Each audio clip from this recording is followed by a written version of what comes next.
As we all prepare to celebrate Thanksgiving tomorrow, Catholic Charities of the Archdiocese of Washington is making sure the homeless and those in need are not forgotten. Yesterday, the organization hosted its annual Thanksgiving meal, distributed hot food to hundreds of people in the community. They followed social distance guidelines. This year's event was held outside to make sure that everyone's health was taken care of. And joining me now is Arras, Chief Development Officer for Catholic Charities of the Archdiocese of Washington. Welcome so much. Thank you. Thank you so much for joining us. Thank you for having me. Tell us more about yesterday's meal and how you were able to pull it all together. Well, it's been a long-standing partnership with Pepco, one of our wonderful corporate partners in the DC area. And every single year, we've been able to serve hundreds of homeless individuals in the DC area with a warm, traditional Thanksgiving meal.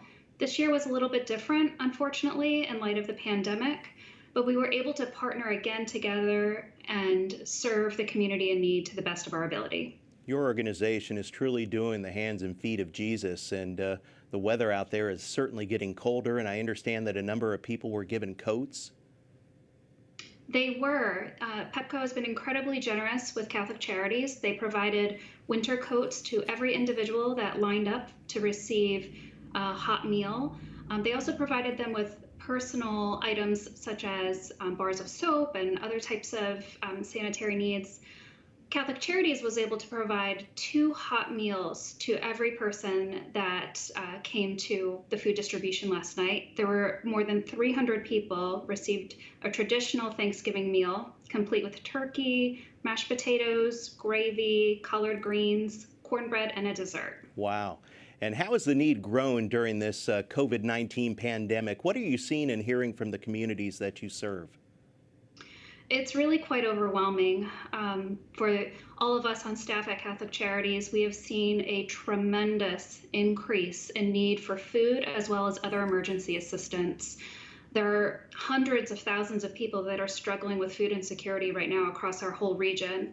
And we have 3 main food pantries that have just skyrocketed with need. There are, hundreds of people lined up every single week in need of support. And over the pandemic, the period of time, we've been able to provide more than 1 million meals to people, which is about a third of our total meal distribution in a given year. So it's been quite overwhelming. In addition to the event that you held there yesterday, you also have a virtual food drive underway. Tell us more about that and what you're doing this holiday season. We do.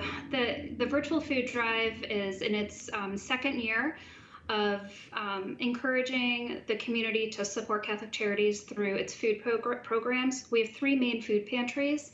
One is at the Montgomery County Family Center in Silver Spring. One is in Waldorf, Maryland at the Southern Maryland Food Bank. And the third one is called the Spanish Catholic Center Food Pantry, and it's in Northwest DC.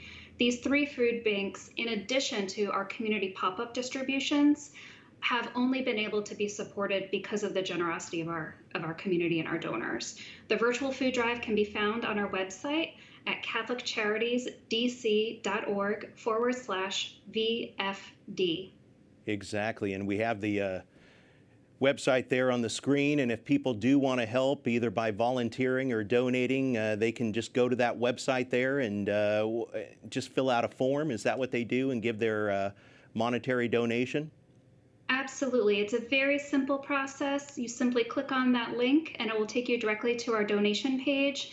You can also identify a particular food pantry or area that you'd like to support specifically, or support our food programs overall.